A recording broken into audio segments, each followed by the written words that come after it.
when it rains, you got to put the buckets out. And for us, it was a once in a lifetime also opportunity to just, obviously generate revenue and get a step change in the business. Getting at that time this amount of growth in terms of marketing spend would have cost us an arm and a leg.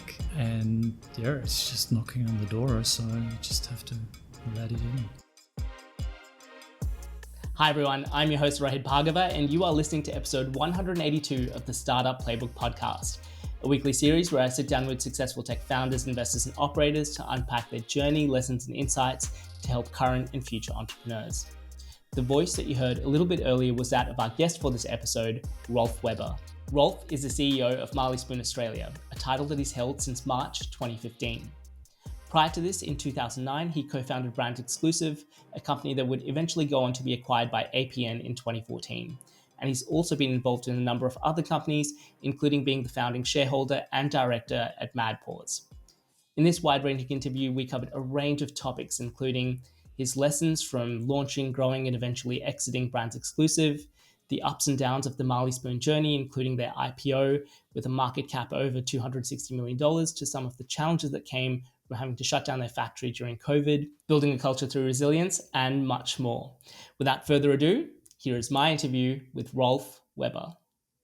Hi, Rolf. Welcome to the Startup Playbook podcast, and thanks so much for taking the time to be on the show today. Thank you. Great to be here.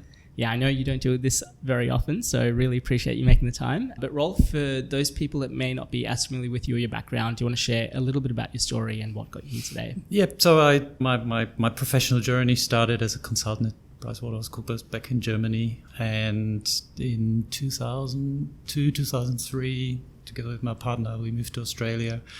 And various stints. I worked at IKEA for a couple of years, learned a hell of a lot of a vertically integrated business model from designing the product. I actually was fortunate enough to go to Elmholt, and the care that's been taken to understand kind of how do I need to design a product so it ends up on the floor somewhere in Sydney and can be sold. So that was really interesting. I learned a lot, but I couldn't last in IKEA. If you want to have an IKEA career, you have to be globally mobile. Then I moved to Sydney to live in Sydney, so it just didn't work. From there, I did some other consulting gigs, and then did my first startup together with my good friend Daniel Jarosh, BrandsExclusive, which was the top of the online shopping craze. And we launched BrandsExclusive here in February 2009. And then partially sold that off in 2012, and then the final stage in 2014. Took a bit of a break, helped Justus launch Mad Paws within at the end of 2014, early 15, and then I got put in contact with Marley Spoon. The investors in Marley Spoon invested in BrandsExclusive, so that's how the connection was made. And they thought of bringing Marley Spoon to Australia, so they reached out to a few people that they knew and made them some money on the way. So I liked the concept, and I thought I could contribute there based on the experience I had in BrandsExclusive, building a very physical e-commerce business and really growing it very fast, and understanding how you manage fast kind of online growth with physical kind of capabilities to make that happen and put stuff in boxes. And I've been doing that ever since 2015, so 9 years now. Yeah.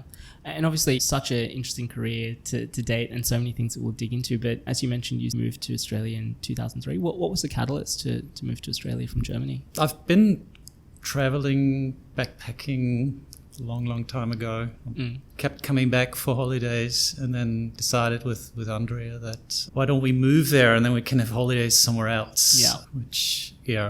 The weather, and it felt lighter to live here and spend to work here. It's just a bit easier to be in contact with people. Germany, I mean, we lived in Hamburg, and Hamburg is a great city. There's nothing wrong there. But we basically moved from Hamburg to Sydney. Like, it wasn't running away from something. It was more towards something. So we gave it a go for 2 years, and we're still here 21 years later.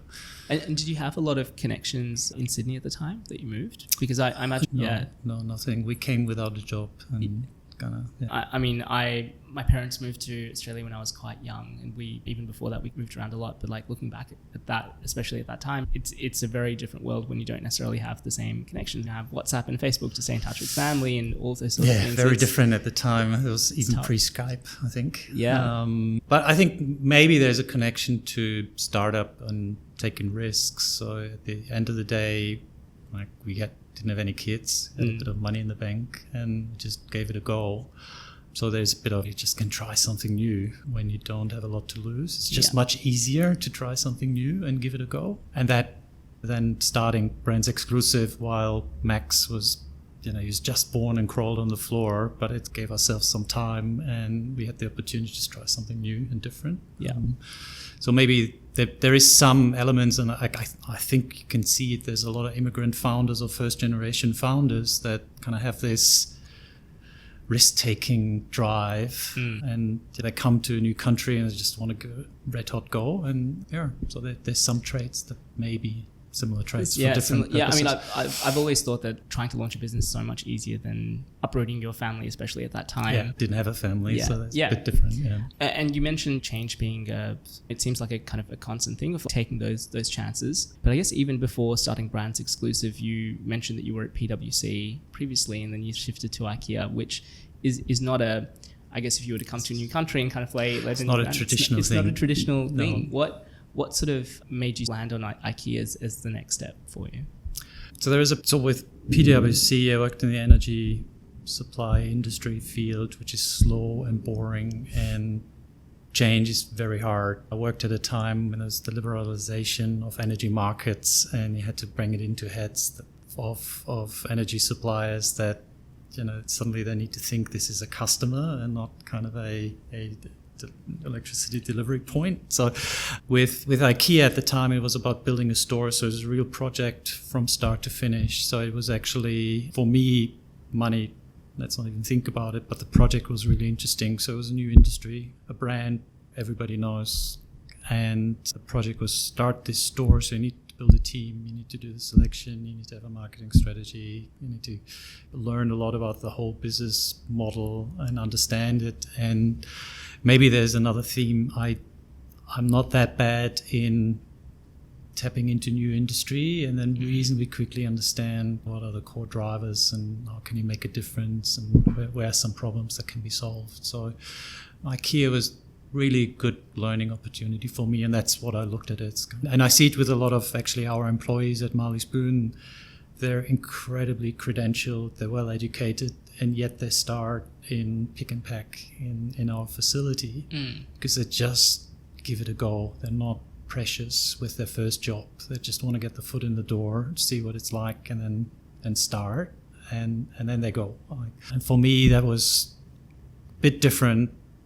I wanted to learn something, this end-to-end brand development, product development to implementation and sales, vertically integrated industry was quite interesting. And start date, opening door on 30 November, like you also had to deliver versus consulting. You hand over a document, it may see the light of day or not, so having real impact. Yeah. Were there particular things that you took from your time in IKEA that you applied to BrandsExclusive and some of the other things you've done since? Oh, a hell of a lot, especially in and around, lots of operational topics, ranging, pick and pack operations, how to lay out a warehouse. And so that's one part, just really supply chain retail stuff. Then hell of a lot in around training, managing people. So IKEA is obviously long time in the business, and they have pretty laid out processes there. So, and even today, when within Marley Spoon we developed the Dinnerly product, still going to think back of IKEA. Well, this is a fully integrated product. It's low price, democratized food, democratized kind of living. So I took a lot of parallels from, well, if I was Ingvar, what would I do? So even today I draw some learnings from now 20 years ago. So that's fascinating. What was the catalyst behind BrandsExclusive? Where did the original sort of concept and idea come from? So Daniel and I our friends, have been friends for a long, long time. Basically, we met when I arrived in Manly. He worked at PwC before as well. So I knew of him from an email address, and then we caught up in Manly, had a beer, and kind of two Germans in Manly. We took it from there. And we always wanted to do something. The other part I learned at IKEA is, yes, it's a living wage, but even then, Sydney house prices were insane, and they're still insane. So I could see that kind of being an employee would be hard. So there was this risk taking. So what do I need to do in order to break that cycle? And entrepreneurship, founding a business, and then maybe with a bit of luck make some money was the catalyst to sit down with Daniel, and he had similar ideas to think through, okay, what can we do together? And it's been a longer process, but he was in 2006 in Berlin, worked at eBay. So when he came back to Australia, then we just spent some time to think through, and there was a couple of business models we looked at. And through connections, we got access to the technical background for the shopping club model. So that part was sorted. And then we looked at what brings Daniel to the table, what can I bring to the table in order to make this work. On one hand, highly operational. So that's where a little bit IKEA came in. Daniel, a lot of experience in online marketing through eBay, and good connection in terms of all the other parts of building a business, raising money, all these kind of things. So good complementary skills for this particular business model. And then we picked online shopping clubs to give it a go. Yeah, which is really interesting, because there's often this whole saying that it's just problem market fit, but founder solution fit, in terms of just making sure that not just it's a great opportunity to go after, but that you are the right people to go after. Only because you're friends doesn't mean you can be great partners in running a business. And we had a good friend who had who's a coach as well. So we used him to interview each other separately to really drill down on, Daniel, what do you want out of this for yourself? What are your values? Rolf, what do you want out of this for yourselves? And then we had a session together. So really, really making sure that we do this for the right reasons, and that I didn't want to build a family legacy business and Daniel wanted to do a pump and dump, or the other way around, right? So really making sure that on one hand our core values are aligned. You sometimes don't even know that when you're friends. And then on the other hand, that we do this for the same similar reasons together. Otherwise, when you make big strategic decisions and the far direction isn't even clear, one way, or one person this way, the other person that way, then that leads to problems later on. So we spend actually quite a lot of time making sure friendship will survive while we work together. Yeah.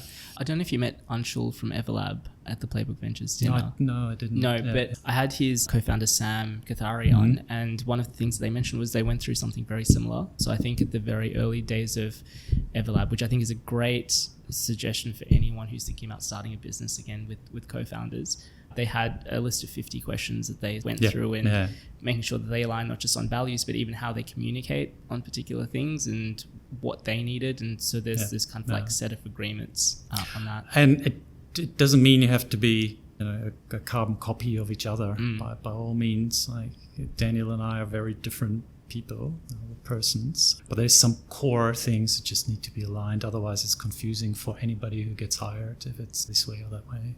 So that's been... And I think it's almost like a code of operation for you guys. If you come to an agreement and you understand the other person, what do they need, or how do they best respond to things, or what are they both looking for? And also helps you, I guess, make decisions when things get tougher. So we did that as well. We split the business and the imaginary department, when you start from scratch, in who's got the ultimate decision power for specific areas in the business in order to break any stalemates. So each one would give feedback to the other on, why don't we do this, or have you thought about this? But when it came to decision making and there were differences of opinion, then whoever was the head of and had the responsibility then had the kind of the casting vote, if you like. So that also helped to make sure we wouldn't stale out or dither along. And then also within the company, it was clear, well, I go to Rolf if I need the decision, or I go to Daniel if I need the decision here. And the other one had to also stay out if there was the odd disagreement. So yeah, it helps to keep the company united and not have two differing views. That's really interesting. I don't know if I've ever heard anyone on the podcast specifically talk about that. Do you mind sharing what that kind of split looked like within the... It was based on our core experience we brought to the business. So for me, it was obviously putting stuff in boxes, and for Dan it was all around marketing, and he was a lead with regards to investor communication and so forth. So like very simple split, nothing too fancy. But obviously takes a lot of trust in each other and making sure that you kind of like Daniel sometimes came along and was like, what is happening here? Like, and you explain, and he had some great ideas. It's not that you ignore each other all the time. It's more if there is the point where a decision has been made and you have two people not agreeing, how do you make a decision then? And who makes that decision? And then having that just codified way before there is even a problem, just you go back, so, okay, it's your department, you go, I trust you. And you obviously have a better insight than I do. And I go and focus here. So it also helps that not everybody manages everything when you have two people. So. Yeah. And obviously you mentioned the price that you had a career at PwC and at IKEA as well. Launching, I speak to a lot of people who aren't necessarily in the startup space who always say, I've got these great ideas, and I want to pursue something, but it's just really hard and it's really risky. What did that, especially for people a little bit later in life, have built a career and have built a great track record, and there's more opportunity cost with what they've built at that time, the salary that they're most likely on, and those sort of things. What did that sort of process look like for you? And again, any advice that you have for people that are in that situation? Yeah, good question. So for me, I think it was helpful to have Daniel as a co-founder. I don't know if I would have done it on my own. So it was yin-yang, kind of exchanging ideas and testing ideas out. So when we decided on what we wanted to do, it was already vetted, if you like. So a lot of scrutiny in there, which then made the decision to actually do it a bit easier, because you spend a lot of time getting feedback. So you're not operating in a vacuum. So I think that will be something, if you're not quite sure, then maybe you need somebody else to help you along. For me, I had a lot of support from Andrea to do it. So while we literally had a newborn, and normally that's the time when you don't take risks, right? She said, well, we have money until X, so you have X amount of time, go. So huge support to just try something new there. And then having the confidence that if it doesn't work, you can always fall back to the old bit. Yes, you may lose, you may have to step back one career step, but what's the risk reward here, right? So I didn't progress my career that I'm obviously bored in for a year or two. So versus I can create something, and while it will be hard, probably will be more satisfied, and in 10 years time I won't question myself, why didn't you? So that's kind of things. So if I don't do this now, when then? What else do I need to make that step today versus maybe in a year's time? What needs to change that you do it then if you don't do it now? So what are you waiting for in other terms? And then having some support. So it is easier when you have less dependence. We didn't have a mortgage then. Makes it easy, right? So. Yeah, I think your point is spot on as well, where I think a lot of people, when they think that they're leaving a job to pursue a startup or take a risk on a different career, that they're giving something up and they can't ever come back to it. But there's always, if it's not that specific job at that specific company, there'll be other opportunities to come back. Yeah, and so 3.7% unemployment. I mean, yeah.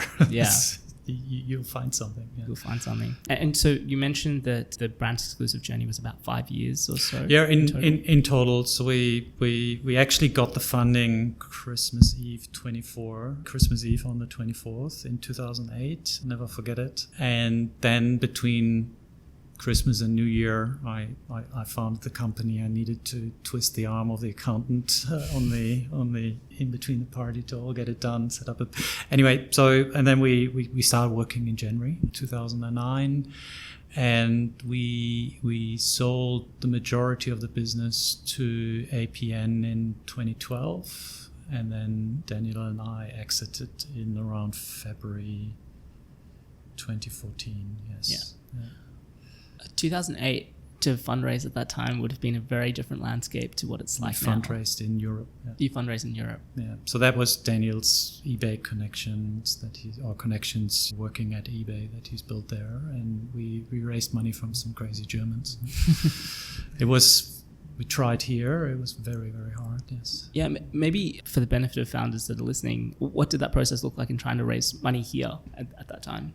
We just spoke to high net worth individuals. The interesting bit was the 2008 e-commerce, like it kind of didn't really exist. There was a couple of Operate Deals Direct and some others that were just starting out, but we went to a bunch of suppliers to say, well, we want to sell some shoes online and some shirts and jeans, and they looked at us if we were from Mars.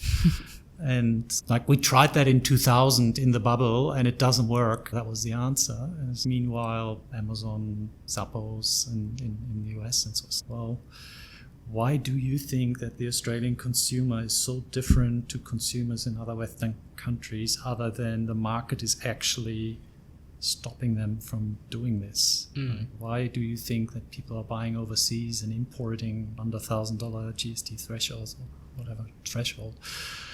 You're delusional in thinking it can't work. But, so you have this general hesitancy in the market. It was GFC then, so it was pretty hard to convince investors onto something that, from their connections, wouldn't have a lot of backing in terms of, it's a business model that can work here. Versus Europe, e-commerce, Berlin Central, eBay, having the headquarters there. It was a very different setup. Yeah. And I think that's a really valid point for founders to think about as well, is not everyone needs to think your business is amazing and want to give you money as well. Sometimes it's market and all those sort of things, but you need to go to where your believers are, and you don't need everyone to believe it at the start. You just need to find the few that will. Yeah. We're going to take a very quick break from this podcast to talk about an important issue that I see coming up time and time again.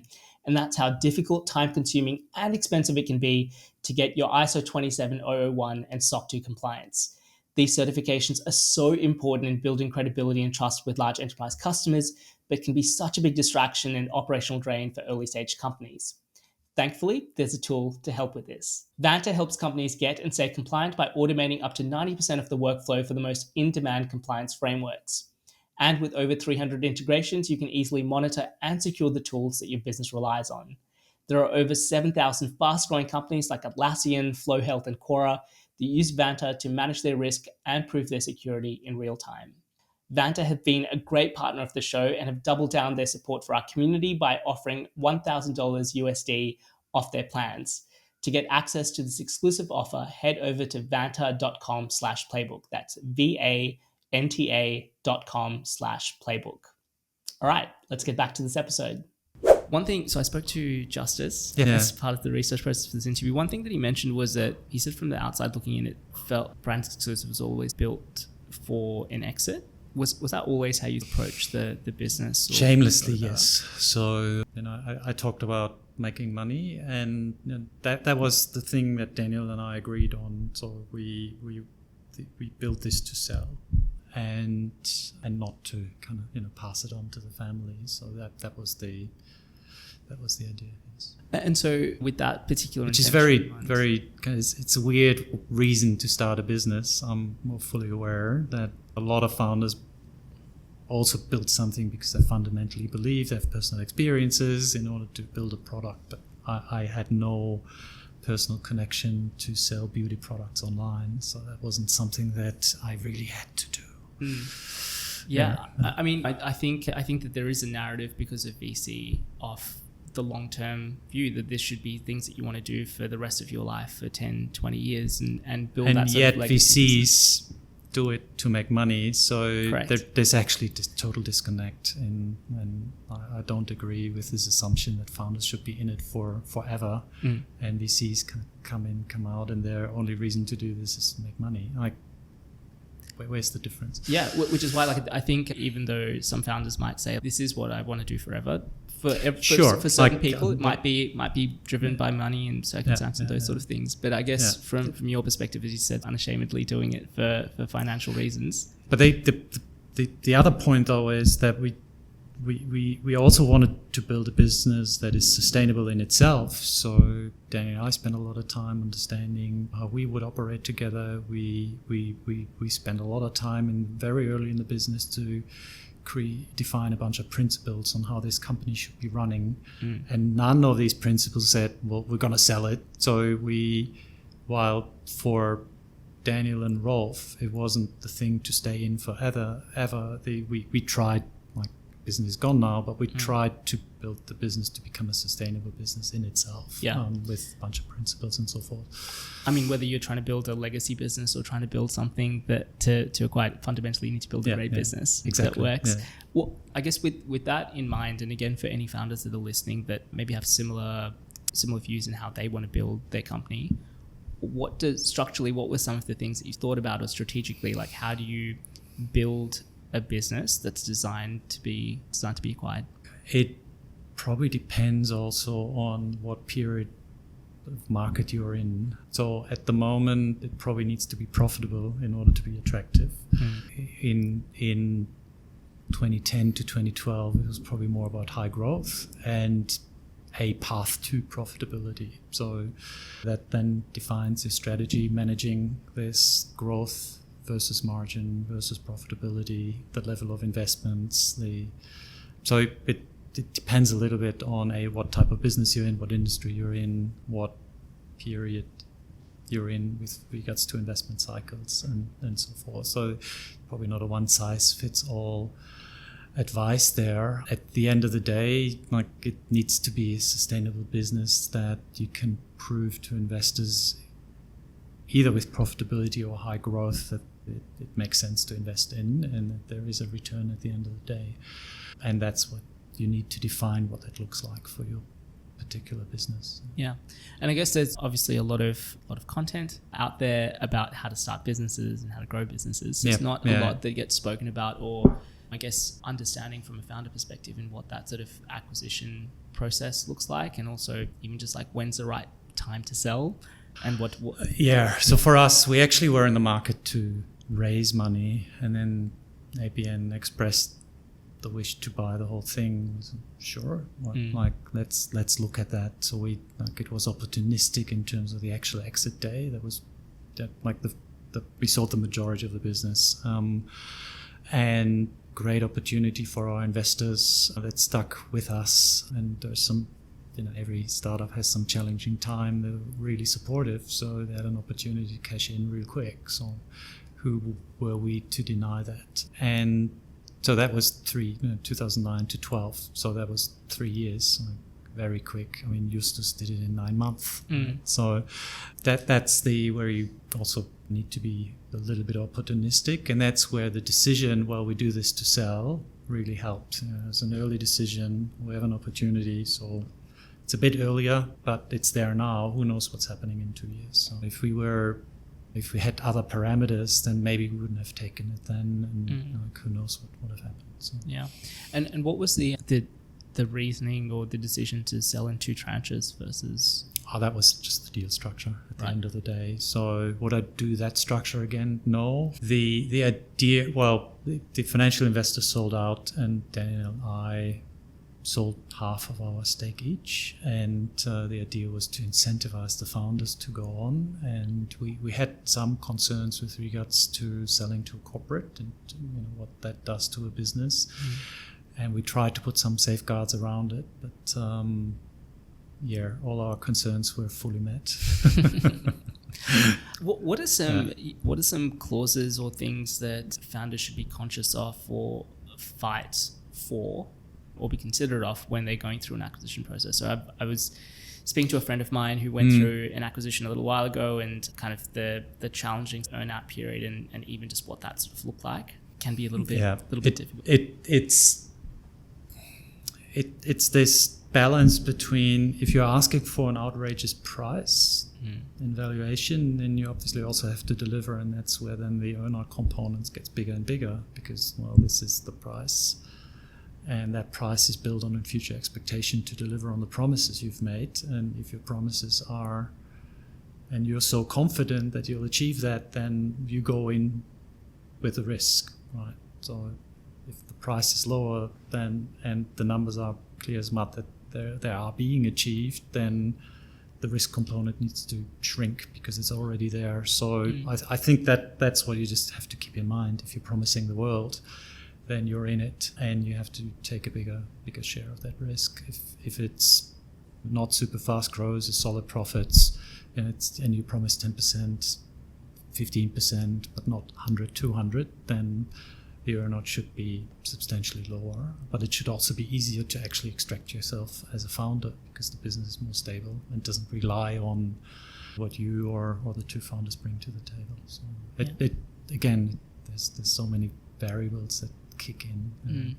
The ultimately, not personal experience, but I haven't done a lot of sales either, is the idea of incentivizing the founder when the acquirer starts messing with the business is problematic. So that's where you have to look into, okay, what's the governance of the business? Who makes decision? How's funding secured? And that's something you have to look at. If this is the plan, but suddenly the new owner starts messing with the plan, but you hold to an earn-out formula that can't be met because decisions are made that you're not making, then how can you be held responsible? So I think that's where you have to look out for the clauses and the amount of time you're going to spend with your new owners versus building the business, and what's the new focus areas.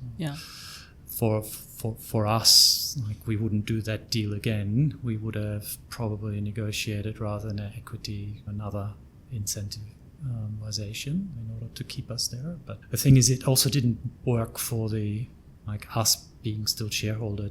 Didn't work for the new owners either. They couldn't get rid of us. We had too many veto rights. It's just a mess. Yeah. as these things often are. What did, I guess, post fully extracting yourself from BrandsExclusive? Obviously, you, I imagine, every day knowing what you were doing for 5 years. Yep. What does that sort of look like to suddenly not have that? And did you take some time off? Did you try and... Yeah, so there was decompression. Didn't really know what to do next. We, as a family, we went to New Zealand for 3 months, and we lived in Arrowtown, close to Queenstown, and basically went skiing for 3 months. Amazing. And it was something that Andrea and I decided, okay, that there'll be some time until I figure out what's next, and I don't want that time to have nothing to remember for. So the family, like the last few months in negotiation, extracting ourselves, were quite intense. It was a tiger in a cage. It's also not fair on the families. There was this, let's spend some time together, really get down, no pressure to do something, and having something memorable of, we just went to New Zealand for 3 months and went skiing all day. So that was good. The challenge then I had was trying to figure out what's next, and I was a bit drifting. So there's a few ideas came along, and then the idea of starting the Mad Paws pet sitting business as founding shareholders and not running the business, but helping to get it off the ground with Justus was born then, and then that contact was made with our previous investors to look at Marley Spoon at the end of the year. But so it took some time, and it wasn't always great. So I was a bit lost for a few months as well. Yeah, which can be a little bit difficult for founders who I think are generally type A, want to get things done and suddenly not have something to point all of your energy and time and mental capacity to. What was the catalyst for Mad Paws? Where did the idea for that come from? So, like, shamelessly, the shopping club idea was overseas born, and so was the pet sitting marketplace. So one way to get some ideas is scan global and see, okay, is this in Australia? Yes, no. Would it work here? What's the adaptation like? So that was Justus, Jan Packers, myself, and Björn, who was here at the time, somehow had similar ideas and came back and said, well, again, lots of complementary skills to put that together. None of us wanted to actually do the business at the time. So kind of went out and found the founder, the official founder, to front the business, run the business with Alexis, and took it from there. One of the things that Justice mentioned is your like superpower as an operator is, in the very best way, being like very unemotional with decisions and being really methodical in what you think. And I think he mentioned particularly when you're looking at acquisitions and those sort of things, just being able to really have a very clear understanding of what that will mean for the business, especially operationally. Again, do you mind kind of sharing how you think about those sort of things, or like what are considerations for people to be able to have a more like balanced perspective? They're a previous employee kind of, when I left BrandsExclusive, he created a little video, kind of him acting me, kind of somebody runs and, biggest achievement whatsoever, and I just go like, yeah. And then he comes along as the biggest fuck up whatsoever. It's like, I go like, okay. So I tend to be not emotionless. That's not right, but assessing the situation in terms of what it means. Big problems are never really big problems. They just feel big at the time, but when you break it down, it's kind of nobody got killed, so let's stop. What's the damage? $5,000. Okay, right. So let's move on. So that's also how I assess opportunities. I try to, I'm not immune to, but I try to avoid the shiny, kind of blingy new object that everybody runs to, and then suddenly you use to focus on the core. That shiny new thing may be worth $100,000, but my 5% on the core may be worth $500,000. So do you really want to distract yourself with this when the bigger opportunity is here? So that's what I try to do. I'm not immune, and then what if, and then what is so we acquire this thing, or we add this service, whatever it is, and then have we thought through what it means to sustain that part when we add it to the business or a new process? What does it cost to run that process versus what's the problem that process solves? So I think we had an issue where we put a wrong product online and it cost us $5,000. But then the team wanted to implement a process to avoid that to ever happen again, costing us $50,000 a year. The likelihood that happens is maybe once every 5 years. So it's kind of, let's just think through on why would you do one thing to be risk averse and avoid. It's this loss avoidance part, which is really big. But you tend to overcorrect there on one hand, and then the shiny new object there, which kind of defocuses on things what really matter. So I think I've also, being a bit older now, I have a bit more ability there to have seen a few things. There's some pattern recognition on, I see what you're doing here, but come back. Yeah. I think one of the best bits of advice that I got early on was nothing is ever as good or bad as you think it is. Exactly. Especially over time, just most of the time you even forget what the issue was that you were stressed out about. But like you said, I mean, like definitely for me, in a lot of those situations, I have gotten a bit carried away, and it's been really helpful for me to have someone who is not as attached to that can help give me some perspective on things and talk me through a lot of that. Sounds like you're that person for a lot of people. But is there anything, like I imagine that a lot of that is probably your personality and who you are, but is there anything that helps you or has helped you develop that? Yeah, good question. I haven't reflected on that part. Why? It's probably a little bit of who I am. I come from very moderate kind of backgrounds. There's generally a little bit more suspiciousness in the newness of things, so maybe that comes into it. Then there's a bit more experience over the years, having built highly physical businesses before, so I know what it takes to put something in a box. So when then some others think it's not a problem, well, maybe it is or maybe it isn't. So there's some experience. There is bigger topics. I just ask Justus and Daniel and a bunch of other friends. I was member in some executive kind of membership clubs, and there's a bunch of people I trust to give me perspective. So as you say, you just also reach out to when you're in doubt, you just play it out, and then people ask the same questions. So if you do this, what does it mean for this, and how do you allocate resources, and what's your measure of success? It's just a bunch of questions. I think one of the things that you learn from being in business for a while is that like a lot of the common challenges that come up, people have faced a million times before, and so a lot of the time you're just like, why is this happening, or how do I handle this? A bunch of people have dealt with that before, and so having, like you said, like a great group of people that you can go to and lean on, someone's often gone through it before, or can at least kind of give you some perspective. And the other part that's a bit later, and I'm still there, is there is a lot of general wisdom that in your gung-ho days you just tend to ignore because it's not true.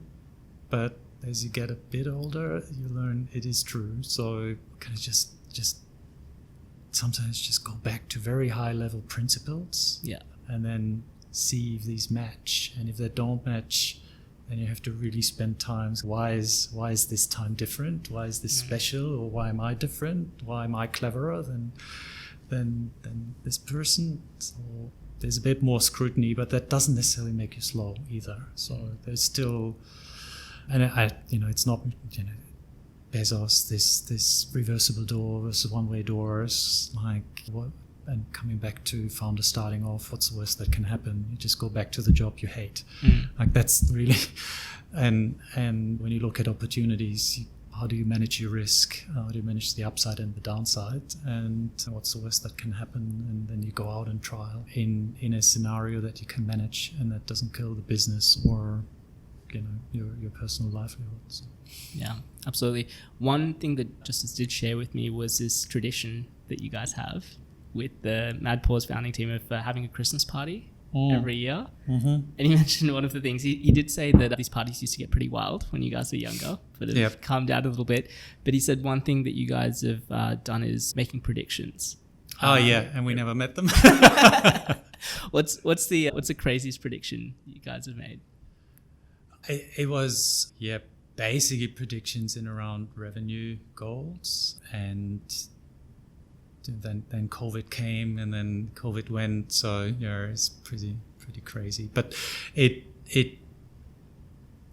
was a good moment before we were too inebriated to just also put a number out there. And then like, how crazy can it be if you put your effort into it? There were really big numbers, but they weren't necessarily totally off the planet. So it's good fun. Good fun. But crazy predict, I don't know. It was when we were doing 50 minutes, we're probably on a run rate of 150, 200 million by next year, right? These type of things. You would have heard me say many times on this podcast before that I am such a big believer in surrounding yourself with the right people. And that's why I'm delighted to partner with Sender. Sender is the OG startup accounting firm in Australia, catering to all stages of your business life. If you're busy running your startup, you don't always have the time to balance your own books or do forecasts, and instead you can fully outsource your finance function to give you the time, energy, and resources that you need back to do what you do best, which is growing your business. They have a dedicated focus on founders, funders, and startups, and have an experienced team that can help you with everything from managing your tax to balancing your books to even helping with your exit strategy. I trust and use them with all of my businesses and can't recommend them highly enough. To find out more or to speak to Gareth and the team, head over to sender.com. That's SCENDAR.com. All right, let's get back to this episode. One thing that you mentioned in your current role with Marley Spoon, that came off the back of obviously your kind of experience with Mad Paws and with BrandsExclusive as well. I imagine at that time, you've obviously built up a successful career. You would have had no shortage of opportunities or pathways in which you could have gone down. What was it specifically about Marley Spoon? I know we had a previous conversation that I guess you were looking for 3 specific things in your next thing. Yes, so the 3 or 4 things. So when we did BrandsExclusive, we I have no personal connection to fashion, and while there are some people that claim that a lipstick changes the world and makes the world a better place, I don't necessarily believe that another skinny jeans really lifts your self-esteem. It's just bullshit. For me, like the next one, I wanted to have a product that minimum wouldn't damage, but ideally would help customers to live life a little bit better. And with food and meal kits specifically, I still believe it, and we get a lot of customer feedback that tells me it's true. Since I use Marley Spoon, my teenagers are cooking and they're learning life skills. Since we have Marley Spoon, my husband cooks 2 times a week and I have a couple of days off, and he actually for once in his life reads a menu, i.e. the recipe card. So we had a 70-year-old saying, well, my wife fell ill, I used Marley Spoon, and for the first time I could help. And then the tears flow in the team that so that was the idea that on one hand you eat healthier, just not because the food is so healthy, but because you cook it yourself and it's not prepared. And then on the other hand, there's the food waste aspect of, because it's pre-portioned, you don't forget the broccoli that you bought because you thought you want to eat healthily, and then 2 weeks later you throw it out. So food waste reduction, and at scale, that is quite a big impact. And then people eating healthier, and that, with obesity crisis and everything else, we could do our bit. So that was one, do something that makes sense. What can I bring to the table to this? So I wanted to also build a little bit on the experience. So I learned with BrandsExclusive how to scale the business really fast in terms of physical volume being shipped, going from 50 boxes in week 1 to 5,000 boxes 2 years later per day. So I knew I had something to give on making that process quite capital efficient, because you can waste a lot of money trying to build something too early or too late. I wanted to personally learn something. So being part of the Marley Spoon journey was a global rollout of this idea that I hadn't been part of before. With the shopping club, we were part of a loose group of shopping clubs around the world, but it wasn't one brand launching in several countries. And I found that quite interesting to be part of that. And then the last one, I want to also make some money. Right? So I had a few conditions on the next thing, and they were met with that particular idea. Yeah. And obviously you mentioned that you joined late 2014, early 2015. So, over 9 years, coming up to 10 years now with the business. A lot of experiences, I'm sure, that you've gone through with as part of that journey. Obviously, I know we've spoken separately about some of the challenges specifically around COVID. Yeah. Share some of those stories. Yes. So we discussed it.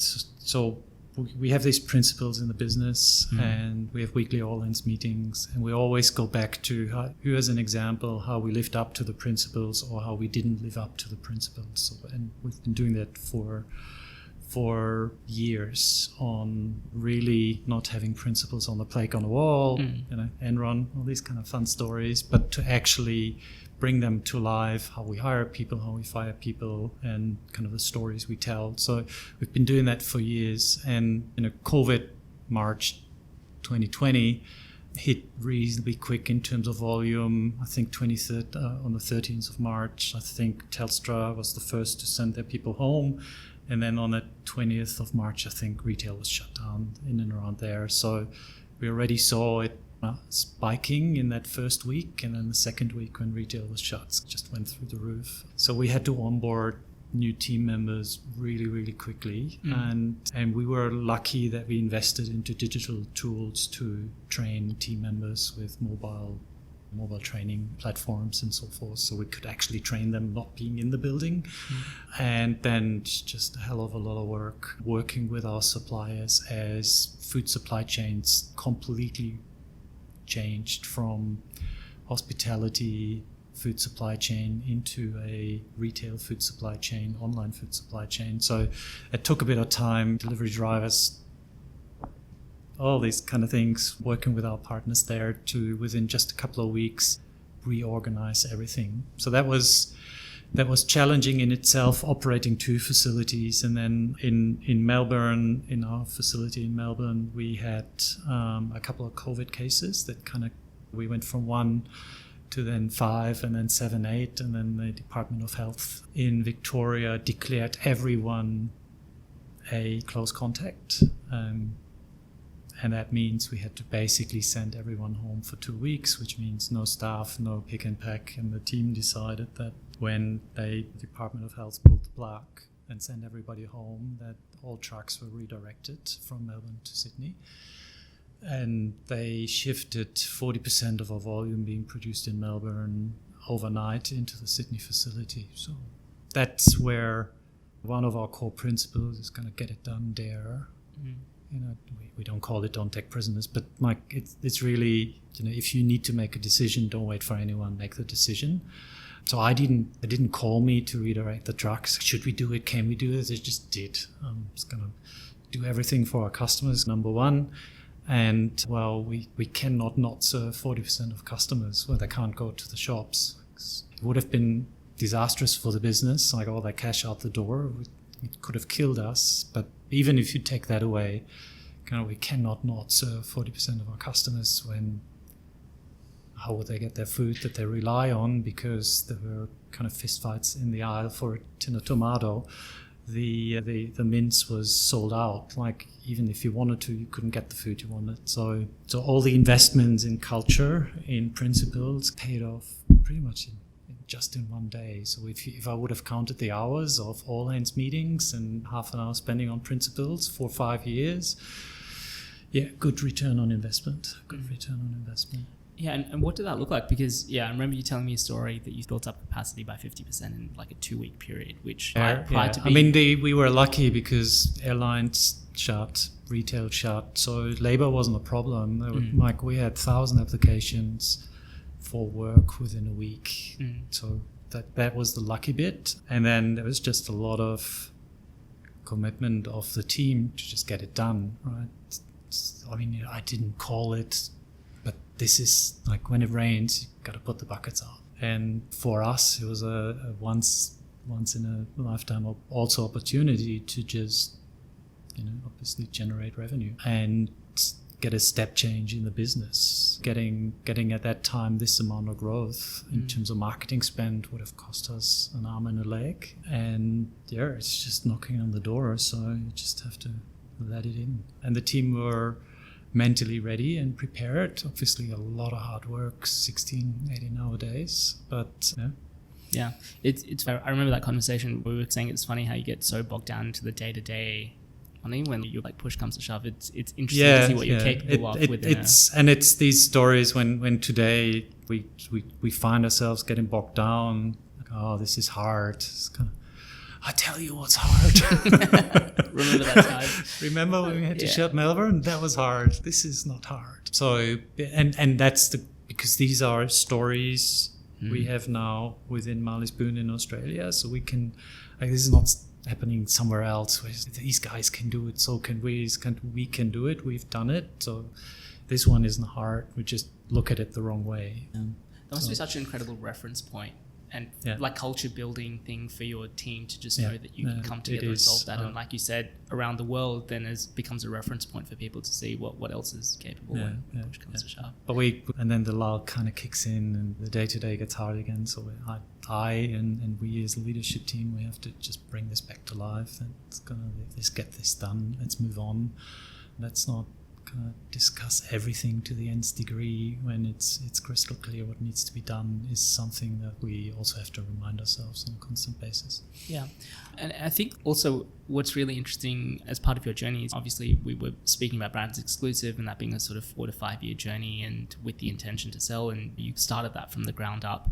With Marley Spoon, obviously you grew out the Australian business from scratch, and it's been a 10-year journey, so double that time period, but obviously a very different type of an approach because you're not trying to sell the business, you're trying to grow this. What has that on a personal level? How's that kind of been like for you in terms of finding that balance or the approach or like differences in the way that you think about Marley Spoon compared to BrandsExclusive? Yeah, so for me, it's that learning part. So I've done the 0 to 100 BrandsExclusive was up to 60 million, but let's call it 0 to 100 million journey. I've done that twice now. So for me, it's okay, what does it take to do the billion one? And it's proving incredibly hard. But I'm very convinced it's very much possible. I mean, grocery in Australia is 135 billion. So getting a bit over 1% of that, like, is I'll just go back to principles. Like, if you can't get 1% of the market, then why you do it? So, like, if that's not possible, then there's a problem. So for me, the personal goal is to not do 0 to 50 again. Is probably more do something else. Like, how can that look different? And what do I need to learn to actually do that bit now? So that's the part that interests me.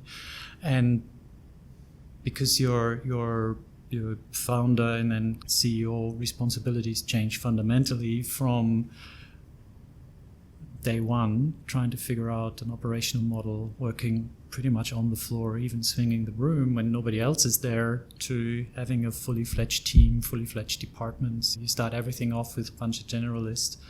That we had one culinary team member, and now we have a department of 15 or 20. We had initially one marketing person, and now we have a marketing department, and we had one purchasing officer, and now we have a supply chain team and a sourcing team. So the day-to-day is being taken care of by very capable team members. So the value that I bring now is very different. It's more about longer-term strategy.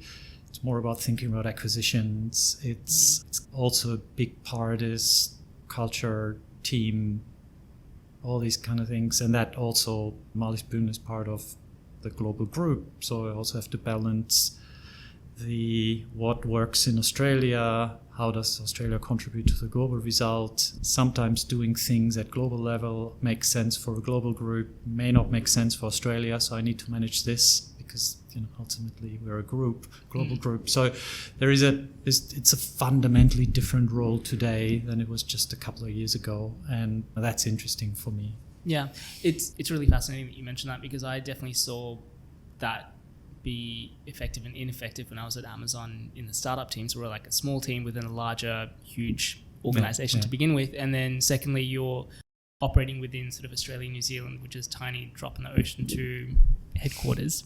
And I think the really good parts of it, like you said, is when you can find that balance of things that are happening at a global level with what's actually effective in the market here. But that doesn't always work out. Again, any advice for founders that are maybe at that stage where they're starting to expand out internationally and they have to think about those sort of structures in terms of just operational practices or things that you think have worked really well at Marley Spoon that would be beneficial for founders to think about how they set those things up? So with Marley Spoon, with 3 regions means a couple of countries in Europe, US and Australia. And Australia has a very big chunk of global revenue. So we're not, as in Amazon and a lot of other global operating businesses, really tiny. We're actually really big. But for me, founding and building the Australian business, we were also very far away.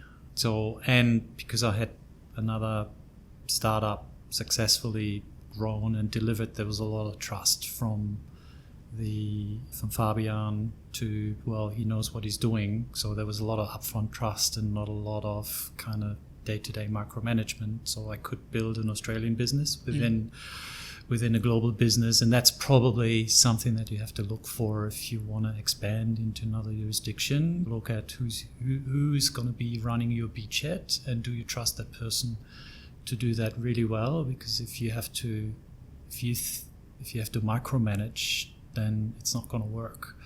There's fundamental differences.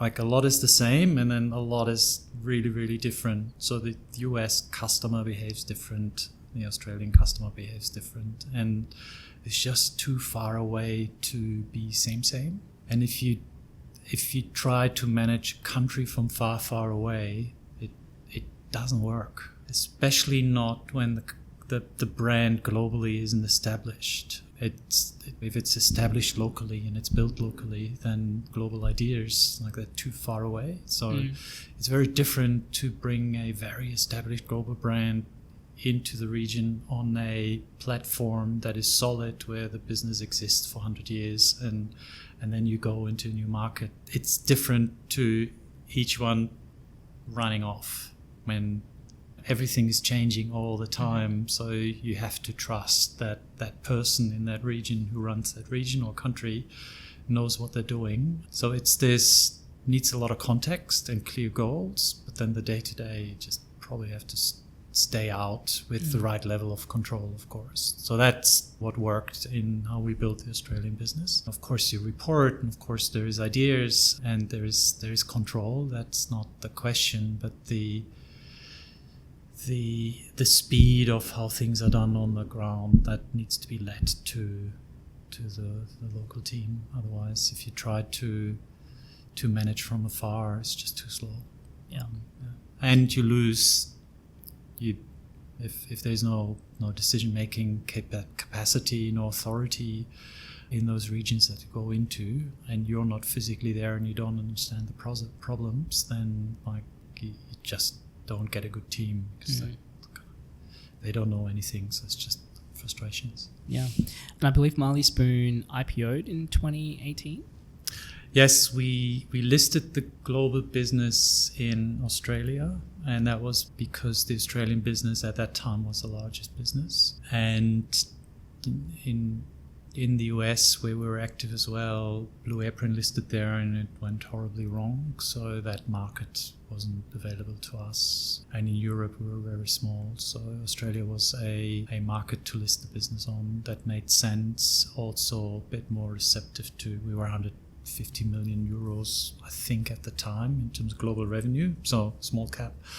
And the SX kind of is a bit more receptive to small caps than Frankfurt, for example. So.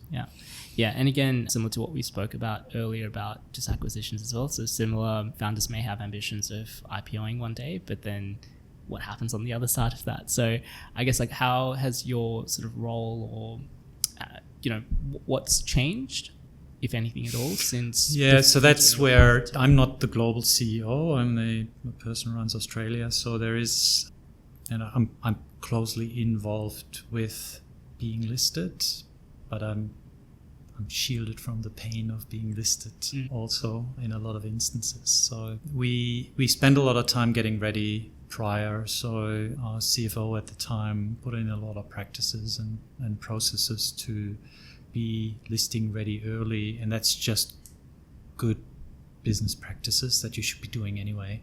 So if your audits, all this kind of thing. So it's about, a lot of being listed is good practice. So you should start with good practice early. So when you have to do it, it doesn't become unnatural to the business anymore. That doesn't mean you should operate like a listed business when you're just starting off. That's not what I mean. But you have to have your financials under control. You have to have cash flow. You have to have the various reporting, even at least in its principles and infancy. So you get into the mindset of these types of things, which is important. And you will also uncover a lot of things that are not going all that well when you start putting a little bit of effort into that. So the challenge with our business, going through swings and roundabouts, being listed, and one week we were a COVID darling, and the other one we got slayed. So that's been very challenging, because how we were worth what we were worth at the peak of COVID was pretty silly, and how we're worth what we're worth now is also pretty silly. It's just at the very opposite ends. And so that's something that you have to work through, so it doesn't, on one hand, blind the business with false confidence. On the other hand, doesn't destroy morale on kind of what are they thinking when it's not going your way. So that's a bit of a challenge to work through. Given operating in public, and there's that kind of more constant sort of scrutiny and a more sort of quarter by quarter sort of analysis, has that shifted how you think about like the strategy and roadmap for a business because of the underlying structure of that, or have you been able to maintain what was similar sort of structure and focus prior to? Yeah, so I'm not. We shifted the listing now to Frankfurt, and we have a German board. I'm not on that board anymore. I used to be, which gives me personally a lot more freedom to think medium, longer term in terms of strategy and how I think the online grocery market will develop and what role we can play there and what we need to do in order to participate on that continuous shift from offline to online that hasn't actually stopped. It's still 1 to 2% of grocery shifting to online every year, and we see it with the major supermarkets reporting 20% growth in their e-commerce arm of the business, while their core business is only growing in line with inflation. So that hasn't changed, and there's a lot of opportunity for us to participate, and that's where I spend a lot of time on. Of course, we have to deliver quarter on quarter, but that's also about good discipline. We're also not that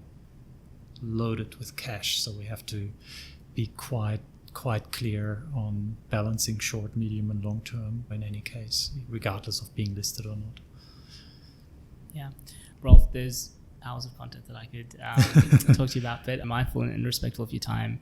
I started this podcast a long time ago to bring on just great founders and operators and highlight a lot of these things for founders to learn from. And yeah, just wanted to say thank you for obviously your experience in coming on and sharing a lot of your insights and lessons. I think there's a lot from this for founders to take from, and it's great to have someone like you in the ecosystem as well.